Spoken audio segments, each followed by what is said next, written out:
Country music is one of the most popular genres we have today. Even still, the country community is very selective on who they welcome in. There are a few, but it's largely a no-fly zone for black artists, which is kinda crazy because the black contribution to country music was early and enormous. And here's a quick rundown. Alright, so boom. According to popular culture critic Taylor Crumpton, one of the biggest lies ever told is that black people are not country. In reality, just like most popular genres of music, country music in the US began with black people. And to start at the very beginning, the story of country music begins with the banjo. The banjo as we know it today is the descendant of a West African instrument made from gourds called the akonti. When enslaved people were taken from West Africa, well, the instruments came with them.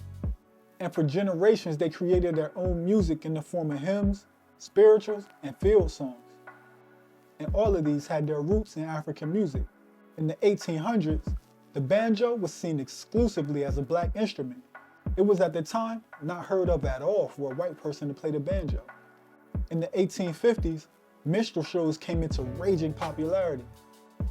These shows were a terribly racist form of satirical entertainment, in which white people would dress up in blackface to mock black people and black culture, performing the music and dance of enslaved people, using instruments such as, you guessed it, the banjo.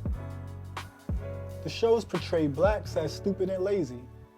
They ingrained in American culture stereotypes that began on the plantation, and they still exist today as overarching prejudices towards black people. Through that relationship, minstrel shows introduced the banjo to white audiences, and almost immediately the banjo was appropriated. I said that to say this: the minstrel shows laid the groundwork for what was then known as hillbilly music in the 1920s. Hillbilly music, which would later become known as country music, became the music of the South. And though hillbilly music was not solely centered around the banjo, the first hillbilly artists drew their inspiration from Negro spirituals, field songs, hymns, and mostly above all else, the blues, which itself has black origins. After World War I, hillbilly music was officially rebranded as country music and commercialized. Major labels wanted to sell country music for profit, but couldn't do so with black faces. So black artists on previously famous records got no credit or recognition, and the covers were marketed with white stand-ins. At this point, country music was marketed as white music. White audiences then adopted country music as their own. And as they moved north, white Southerners brought country with them, further pushing the idea that country was white music. Meanwhile, the contributions of black artists were all but erased in the white mainstream. The presence of blacks in country music, while not universally acknowledged, is not a secret either. The distinctive sound of the Carter family, the first vocal country group to become stars, and often called the first family of country music, was influenced in the late 1920s by Leslie Riddle, Elsie as he was called, a black blues and gospel guitar player. The bluesy style of Jimmy Rogers, who was universally accepted as the father of country music, his style was in no way self-developed. Rogers was a Mississippi-born white artist. He learned how to play the banjo and the guitar as a teenager from black people who worked on the railroad alongside him after he dropped out of high school. His trademark yodel, which blended blues, European yodeling, and a falsetto popularized by black singers, was a result of the things that they taught him. Rogers would go on to work alongside Louis Armstrong, Satchmo. I know him personally, cause you know, I met him a few times at Ray's Boom Boom Room and I call him Satchmo. Armstrong's performance on Rogers' landmark Blue Yodel No. 9 went uncredited. Wow. Rogers also paired with blues guitarist Clifford Gibson and the Louisville Jug Band on unreleased sessions. It's impossible to argue that black artists not only educated, but molded and influenced country music's most prominent forefather.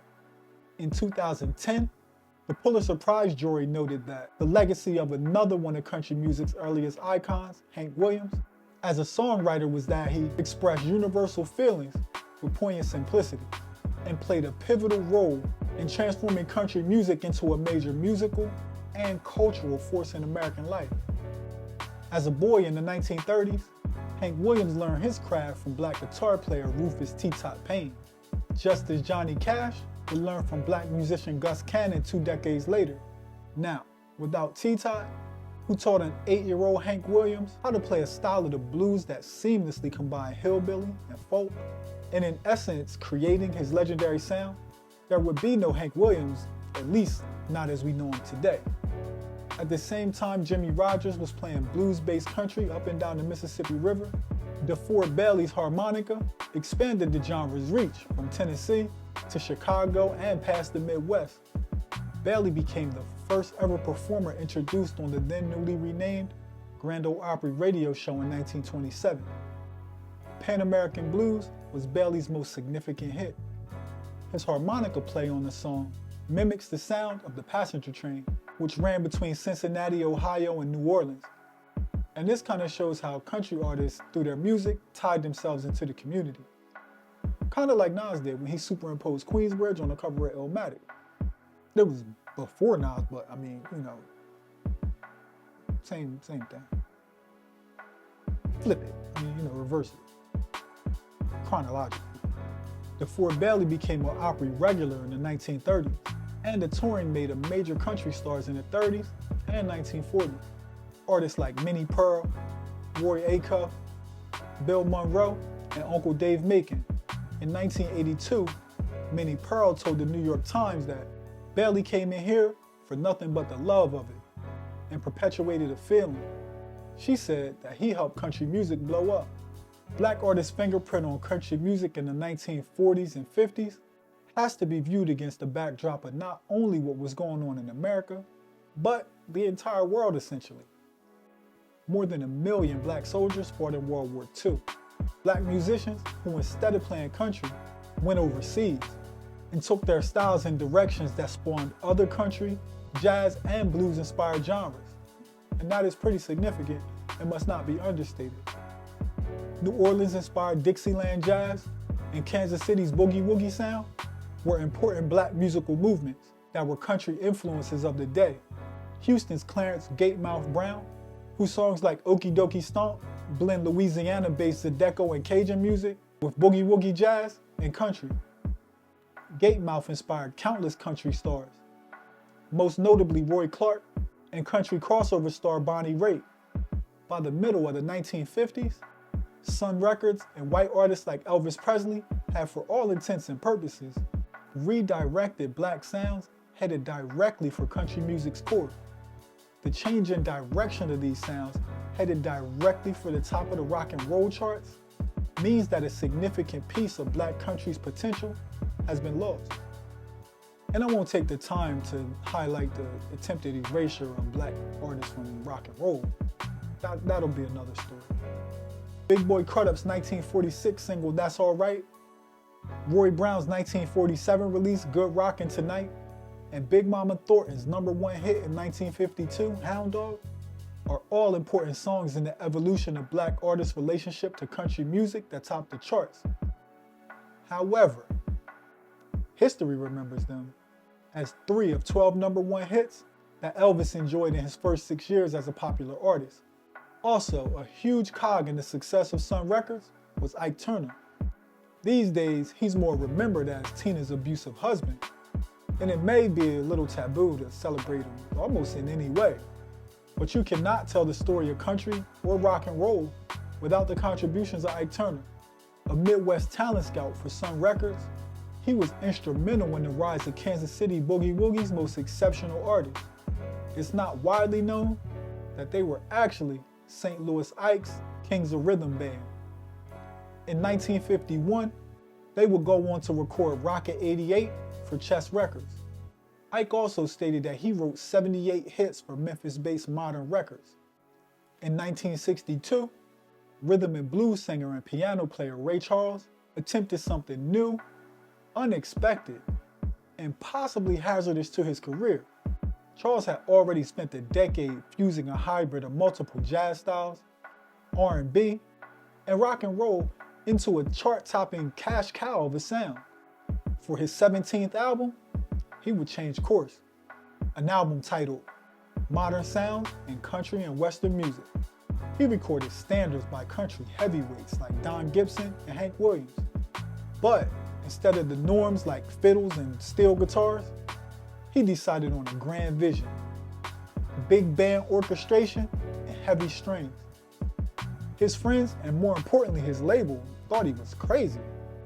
They said he confused his mostly black fans who wouldn't rock with country music. And they also thought that the white audiences would be as mad as Eve's character in Barbershop when somebody drank her apple juice at the mere sight of a black man's spin on country music. But in the words of the great poet, Sean Corey Carter, you've been wrong before, and you'll be wrong again if you bet against him. Modern Sounds was an immediate hit. It went gold in only 90 days and got a Grammy nod for Album of the Year. Willie Nelson said it did more for country music than any artist had ever done. Doug Freeman of the Austin Chronicle was quoted as saying, Elvis's melding of country and R&B may even arguably be considered the genesis of rock and roll, though that middle ground has largely only served to allow soul and country to remain segregated.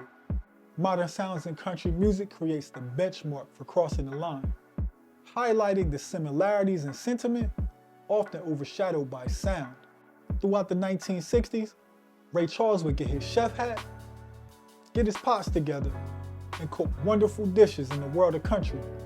In 1966, he offered masterful covers of Don Gibson's A Born Loser and Buck Owens' Crying Time. And next up in the 70s was Johnny Cash's Ring of Fire. Ray Charles' dance with country music went together better than J. Cole and 21 Savage. And this was during soul music's era of excellence, the 1960s and 70s. Enter Linda Martell, a gospel and R&B singer. In 1969, she was inspired to sing country after performing in front of a group of hostile airmen who dared her to play some country music. She followed that up with the trip to Nashville. There, she performed a country take on the Winston's pop folk song, Color Him Father. The song was a top 25 hit on the country charts, and fueled Martell to become the first black woman to perform on the Grand Ole Opry. I would be remiss to not acknowledge that in the annals of country music, black women have been almost completely locked out. Facing both sexism and racism, they fought an uphill battle, making Martell's achievements all the richer. Soul music was able to make its presence felt in country music throughout the 1970s. Stax Records opened up a subsidiary country label named Enterprise Records. In 1972, they scored a hit with O.B. McClinton's cover of Wilson Pickett's 1970 gem, Don't Let the Green Grass Fool You. And Memphis is not to be left out here. Now we all know Al Green for his classics like Let's Stay Together and Love and Happiness. Green is from Arkansas. Baha'i Records, his label, was stationed in Memphis and hit a lick when Green covered Chris Christopherson's For the Good Times, Willie Nelson's Funny How Time Slips Away, and Hank Williams' I'm So Lonely I Could Cry. The Pointer Sisters gained fame as rock, blues, and disco singers. They could sing in any and every form, soul, jazz, rock, and funk. In 1974, they snagged a hit titled Fairy Tale, and they took home the Grammy for Best Country Vocal Performance. They were the first all-female group to win that award. Anita Pointer wrote Fairy Tale, a James Taylor-inspired breakup song that the group recorded in Nashville. Bonnie Pointer once said, "People think that since we're always trying something different, that we're not sincere, like country music. For us, it's no joke. We grew up singing country songs. It's part of us." Enter country music's most successful black artist, Charley Pride, the man whose songs Martin Payne played 100 times a day, forward and backwards when Stan had to sell WZUP and it was changed to a country station, WEHA. Weehaw! Charley Pride, the Country Music Hall of Famer, who had 50 top 10 hits on the country charts from 1966 to 1987. All of this as a second act to his 6 seasons as a pitcher in the Negro Leagues. Pride would put up a career that spanned 6 decades. 9 #1 country albums, 30 #1 country singles, 4 Grammy Awards, and a signature tune, Kiss an Angel Good Morning. It crossed over to the pop charts, sold 1 million records, and landed Pride the Country Music Association's prestigious Entertainer of the Year and Top Male Vocalist in 1972. In 1987, Donna Mason sang a cover of Conway Twitty's Green Eyes, Crying Those Blue Tears. The song reached number 62 on Billboard's country chart. Cleve Francis also scored several hits in the 1980s, after ditching his career as a cardiologist. Aaron Neville expanded into the world of country in the 90s, releasing albums of original songs as well as covers, including Chris Christopherson's For the Good Times, and duetting with country stars like Linda Ronstadt, Anne Murray, and Trisha Yearwood. His 1994 album Rhythm, Country, and Blues features blues icon B.B. King, soul legends Little Richard and Alan Toussaint, R&B royalty Gladys Knight and Patti LaBelle, and country crossovers The Pointer Sisters. It also features a rendition of I Fall to Pieces, which was a 1961 major crossover hit for Patsy Cline. The 2000s saw Nelly land a duet that nobody saw coming on Over and Over Again with Tim McGraw. It was for the St. Louis rapper's double album Sweat Suit. And it's, as you can imagine, Tim McGraw's only #1 top rap hit. Rissy Palmer scored a chart-topping hit in 2007, Country Girl. She feels that her roots are just as much based in Dolly Parton as Janet Jackson. In 2007, she stated, "I'm not trying to be countryer than thou. I'm just putting my own spin on the music that I love." Now, we can't completely tie up this story without the contributions of Hootie and the Blowfish lead singer, Darius Rucker. And just so you know, he will tee off on you if you call him Hootie. Seriously. He'll treat you like O-Dog if you try to say you feel sorry for his mom. What you say? In 2008, Rucker went solo as a country act, and ever since, he has been super important to the genre's black traditions. Rucker kicked off his country career by matching Winona Judd's record of having his first 3 singles reach the top of the country charts, putting up 25 charting singles and 2 platinum albums. In 2013, his song Wagon Wheel sold 4 million copies and was named Song of the Year by the Academy of Country Music. And in 2020, he hosted the CMAs, the Country Music Awards. Now, speaking of being super important to black traditions, the Carolina Chocolate Drops formed in 2005 to reclaim the banjo's African American roots in country music, bluegrass, and folk music. Most of their style was based on the traditional music of the Piedmont region of North and South Carolina. They would win a Grammy for Best Traditional Folk Music Album in 2010. The original iteration of the Carolina Chocolate Drops broke up in 2011. Member Don Flemings would go on to release several solo projects, including 2018's release, Black Cowboys. The album set out to pay tribute to the music, culture, and the complex history of the golden era of the Wild West. Rina Giddens made waves as a blues, folk, and bluegrass artist. In 2017 and 2018, she appeared in CMT's drama series, Nashville. She also worked as a part of a collaboration called Our Native Daughters. The quartet's album, Songs of Our Native Daughters, addressed slavery, racism, and sexism, all of which have influenced the black female identity. Enter Mickey Guyton, who most likely represents the best chance for sustainable, chart-topping music over a number of years for a black woman in the entire history of country music. In 2016, she was a nominee for Best Female Vocalist of the Year at the ACM Awards.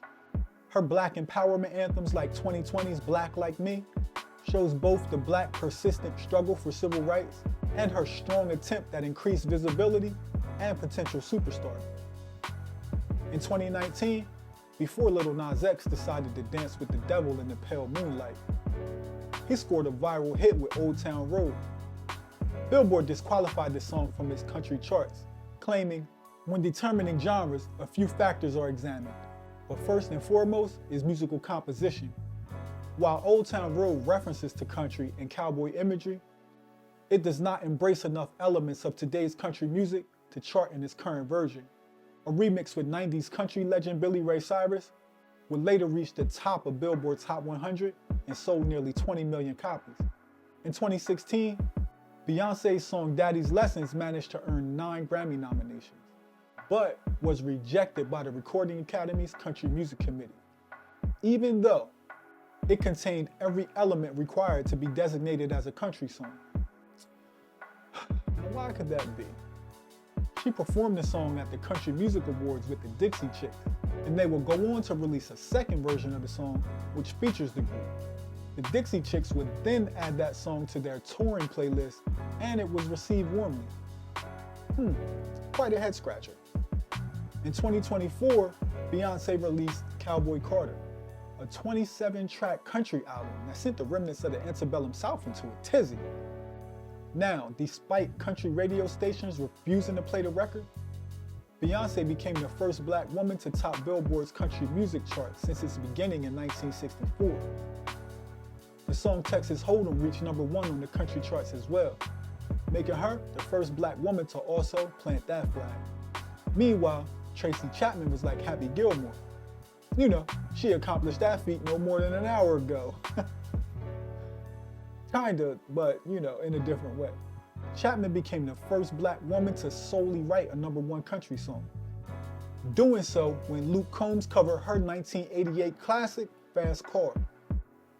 The song shot to the top of the charts. For years, country music had a love affair with the Confederate flag. And it wasn't until Dylan Roof's racially motivated South Carolina massacre of churchgoers that the flag was quietly abandoned from country music events. The genre has been heavily gatekept and largely unwelcome to black artists, though there are a few that have managed to find success. Pure irony given the fact that the genre literally would not exist without the contribution of mostly unsung black musicians. Shout out to the true framers of country music, the forgotten heroes,